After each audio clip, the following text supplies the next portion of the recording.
Imagine motivating a team that knows they are in a financial deficit of about $2.3 million a year. And imagine trying to create a workforce culture that has a mindset of sustainability, especially with that difficult environment. Well, our guest today, Lena Wilson, is the CEO and president of Vista Del Mar and Family Services, Child and Family Services in Los Angeles. And she turned the corner and now has managed to create an environment where people are thriving and the bottom line is thriving. Lena, welcome to How I Turned the Corner. Thank you. I'm so happy to be here today. So I would love to hear a little bit more about what you all do over there at Vista Del Mar, because it is an amazing organization and you provide amazing services. So thank you. It's been around, oh my God, so fortunate for about almost 116 years. It started off, its roots were actually as a Jewish orphanage, really, when the kiddos came over from the war of World War II, and it was just a safe haven for them at that time, and also where families sent them. But it always had the ability to change to meet the needs of LA County. So over the years, over the last 100 years, it's almost easier to say what we don't do. We've expanded to a full service continuum that serves children and families. So we do everything still from our roots, from residential treatment services.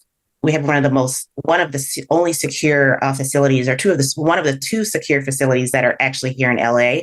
We actually also have a short-term residential treatment facility for youth that are experiencing just high trauma and high needs. And that's the same thing that our secure residential treatment center also. Those are the youth that have a lot of substance use disorders, a lot of CSEC behaviors. And we just recently expanded to do Office of Resettlement, Refugee Unaccompanied Minor Youth. So we just opened up that program as well. We have foster care, adoption, prevention services, mental health services, early Head Start, non-public school. So like I said, it's almost easier to say what we don't do. And it's all around providing treatment and services. There's mental health that weaves almost into everything that we do, for children and families that are experiencing mental health issues, as well as just trauma issues. But we're also trying to really catch families at the very beginning. And that's really what prevention is about, so that they're not in the system to begin with, right? So that we can make those families solid and really work with them. And that's our key. We don't do something to the families. They are our partners. They're full-fledged partners and everything that goes on. And I think that's what really makes us special. It's also with the eye to understand trauma and really providing trauma-informed care. Hmm. That's such a beautiful mission. I can only imagine then how kind of heartbreaking it must have been for the staff to know that they're doing such important work and they're financially not, whole.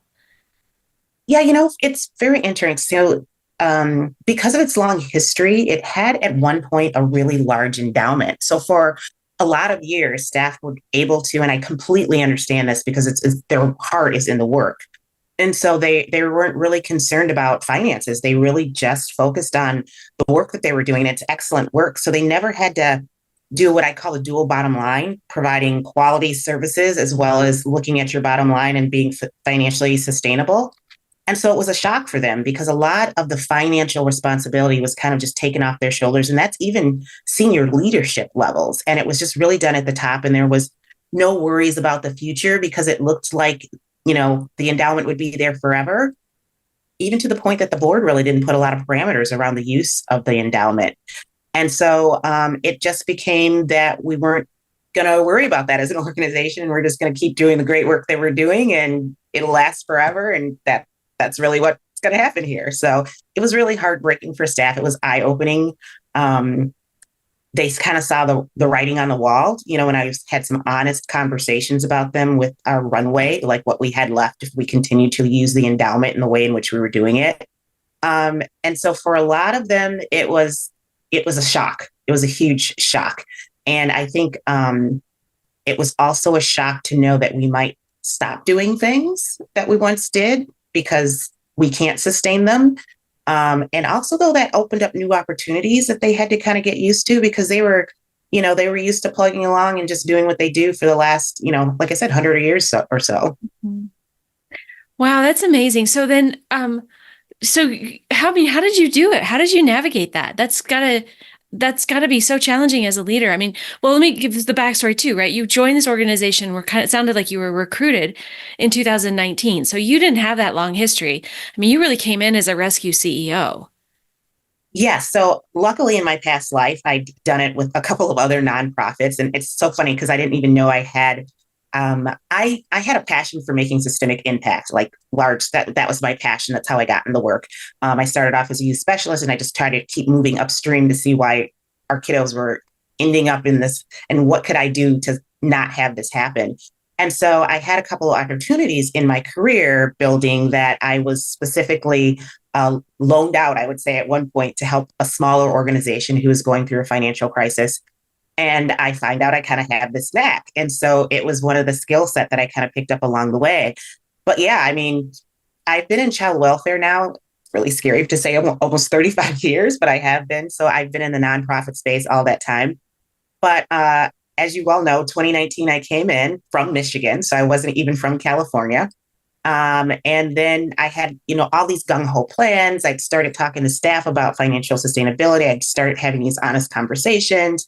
We were kind of understanding where we had to go. And then in 2020, the world stopped. And so all of the things that, we were really trying to get implemented, you kind of just had to put it on hold. And you just became about holding your staff, holding them because they were all going through so much, and not just our staff, our clients, because, we had a non-public school. So all of a sudden we had to, like I said, we had to make sure our kiddos that had food insecurities were fed, because school was often the only time that they were able to get a meal. And then we had to provide them with computers because we literally had to switch our business almost overnight. And so that kind of took us a step back, right? And so then you come out of this pandemic and people are changed, they're different, their lives have changed.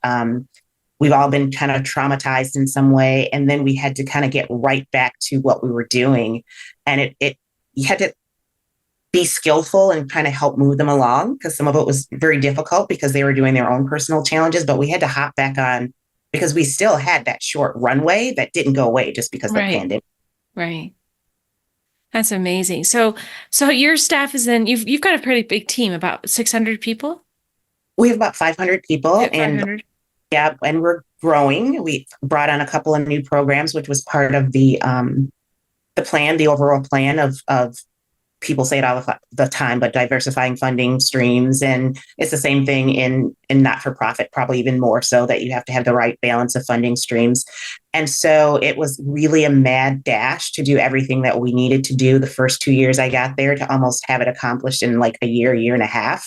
Um, so we did a lot of growth. I would say in the last year, we opened up probably about 4 new programs, which added staff, but it also, like I said, diversified funding streams and kind of helped us get on better footing, because we hadn't changed our service methodology or service delivery system. And they hadn't probably changed in over 20 years. There hadn't been any real new programs. So the speed of which it had to happen was probably a huge shock for a lot of the employees and the staff, but we were able to make it happen. Yeah. That's incredible. So you are also highlighted by your community as being a servant leader, and it sounds like I mean, you must be a servant leader if you're able to actually keep people bought into what you're trying to do through such a difficult time. But can you just describe a little bit more about your leadership style, and like, what you makes you kind of like, what do people say about working for you? It's very interesting. I'm very, when I say servant leader, I think I've been in the not-for-profit and the child welfare space for so long. But what I've learned along the way, especially in your journey, some of our job that we have to do is 24 hours, 7 days a week, right? And you can't do that as a leader by yourself and alone. You have to have staff that are willing to come alongside you and help you with that heavy lift. And I learned that in residential. Literally, residential is 24 hours, 7 days a week. And when I worked in residential, I had to be the kind of leader that if I call someone up at 1 a.m. in the morning because there was an issue, they wanted to answer the phone, and more or less they wanted to come in. And Hmm. so I I put myself right there alongside with them. I would take long shifts just as they would take long shifts. And so, as a leader, you move up and you do things a little differently, but what they know is that I'm there for them. If they call on me and they need my support, I'm there for them. I'm I don't give orders or demands. I say, let's come do this together. And this is how we move forward to accomplish this goal. And I think once we buy into the goal and their goals, I mean, everybody's bought into the goal, right? Because we're all about serving people and keeping children and families safe and together. That's not a hard goal to get behind. It's just how are we going to accomplish it? And that's really where I say, I'm here to lift you up and break down barriers that are not allowing you to accomplish that goal. But I'm here in the trenches with you, trying to get things accomplished right along with you. I'm not somewhere from far away at the top, just, asking you to do something that I don't understand or I'm not willing to do. And I tried to really show that during the pandemic where I did show up to work every day because I had residential staff that had to show up and be with the kids every day and leave their families. And, obviously were worried. And so one of the commitments I made was that I too was going to be there, so that they knew, they're not alone. And we hadn't forgot them and we weren't somewhere off safe while they were there working, with our kiddos. And so I think that's what people will say about my leadership style is I try to really be there and I try to be collaborative. But I really try to lift up and support as best that I can. Mm-hmm. That's great. Yeah. I feel the same way. Like I have a hard time when people say, oh, you're my boss gotta come meet my boss, or even that term, I just get kind of itchy with that. It's like, I mean, I know I'm writing the paycheck, but I don't like, we're in this together. I don't really feel like the boss necessarily. I'm the CEO.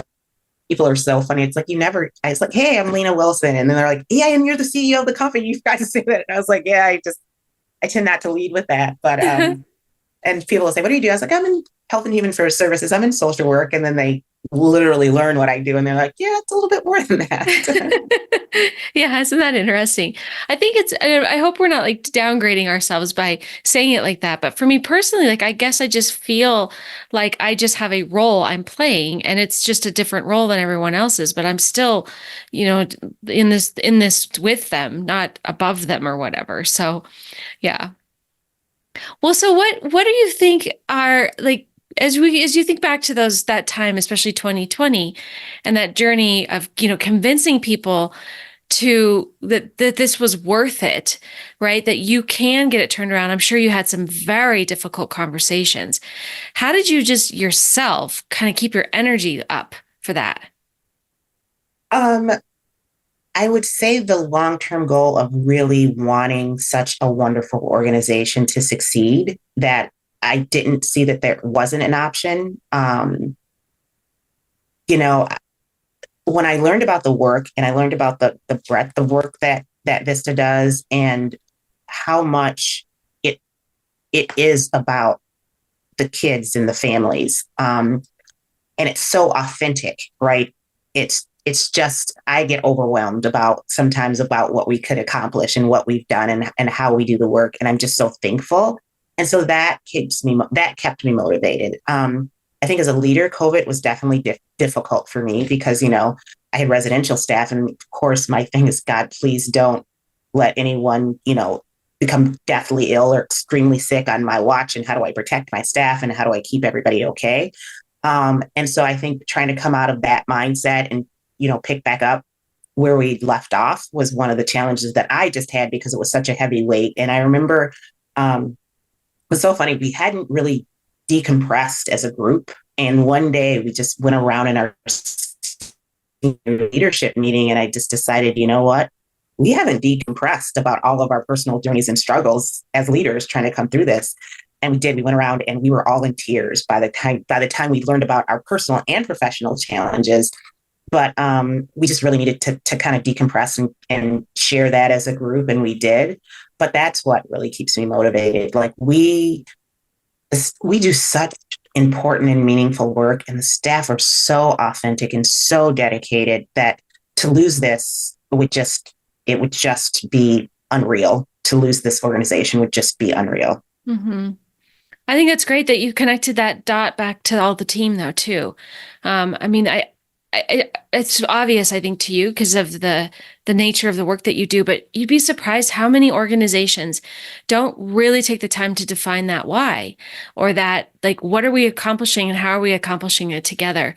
And I do think that that leads a lot to people feeling when they don't have that clear why, that leads them to this sort of concept of sort of quiet quit or just being a little bit disengaged, which makes a ton of sense, right? If you're doing a job and you're not exactly sure why you're doing it or what impact you're making or how that will have an impact, like why would you give it your all? Right. And so I think for the listeners here, it's a really important point. Like this getting clear on your why is not only good for you as the leader and helps you get through tough times, but it's also really, really important for the team. Our why at Turning the Corner is to end suffering in the workplace, and we talk about that all the time. And my personal why ties into that, which is that I want to. I mean, it's actually right here. It says there's a high probability you'll make a difference in someone's life today, so get up. And then during COVID, I added and shower because that was challenging. Not just soft, fuzzy pants. Actually, put on some hard pants and go Right. outside. Yeah, exactly. Exactly. So, but gosh, that why is so critical. And I just love that the whole team or the team was able to really continue to rally around you, the new CEO, rally around the fact that the organization was not solvent and also survived through COVID. I mean, really good work. Amazing work, Lena. You know what, like I say, I have to lift my staff up. My staff were so amazing. One, they showed up, right? The residential staff showed up. Um, I still had staff that would go out and deliver homework packets to our kids along with food cards, pick up the homework packets, um, managed to feed families for almost 2 years, the best that we could, with just trying to be there for our families was so important because everyone felt so isolated. Even if you drove up and you were outside on the curb and you were asking how they were doing, or you'd leave, some supplies or something that they need, you'd leave it out there for them to get, and just, really trying to manage being there for our families and our kids, because I can't tell you the food insecurities that happened. The digital divide was huge, and our families were so isolated, and people lost their jobs and they didn't know how they were going to make it. And this obviously impacted the family dynamics even more. And, your kids were trying to figure out this whole Zoom thing for school, and it was just not a normal experience. But my staff, they had their own fears, but they still showed up for the community. They still showed up every day. And I remember telling them that I'm just so overwhelmed with their commitment and their dedication. And I feel so blessed to even be in their presence, because it was so giving, right? Mm-hmm. And so selfless what they Yeah. did, even though they were scared and they were worried, and they feared too, the same things that everyone else was fearing. So Yeah. I'm blessed by the staff that I have. Huh. It's amazing. That's great. Well, so tell us then, because none of us, you can't see the sign behind me, but it says none of this, or I'm not the leader I need to be a year from now, but I will grow to become that leader. So what are some of your growth areas over the next, what are some of the things you're working on for yourself?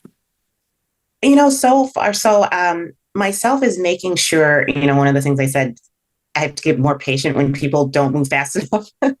So one of the things I have to get used to is, now we can slow down a little bit and do some intentional growth that's not quite at a speed that seems it's like lightning. And so I need to make sure my staff has time.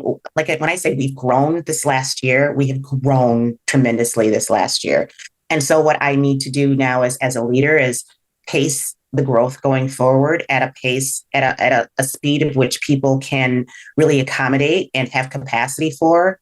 And so, I'm so focused still on the future and making sure that we are sustainable, and building that sustainability up for the next 5 or 6 years. But I really need to work now as a leader is understanding the pace that is sustainable, and a pace that doesn't stretched my staff too thin or my leadership too thin. And, for me, I'm working on that as well as still understanding that we still have a shorter runway and we're not quite where we need to get here yet. And yes, we had to do a lot in a short period of time, but now how do I pace this differently as a leader? And how do I make sure that I'm not, stretching my staff too thin, and just really focusing on and making sure I have the right structure and the right leadership and things like that in place. I have a couple of people that are retiring in a short period of time. And so really looking at the organizational structure is something that I'm going to,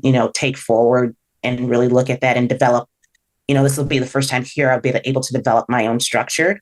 And so I'm excited about that, but that's going to be an area where I'm going to stretch myself and see growth in and see what the right balance of staffing and what we should look like for the future. Mm-hmm.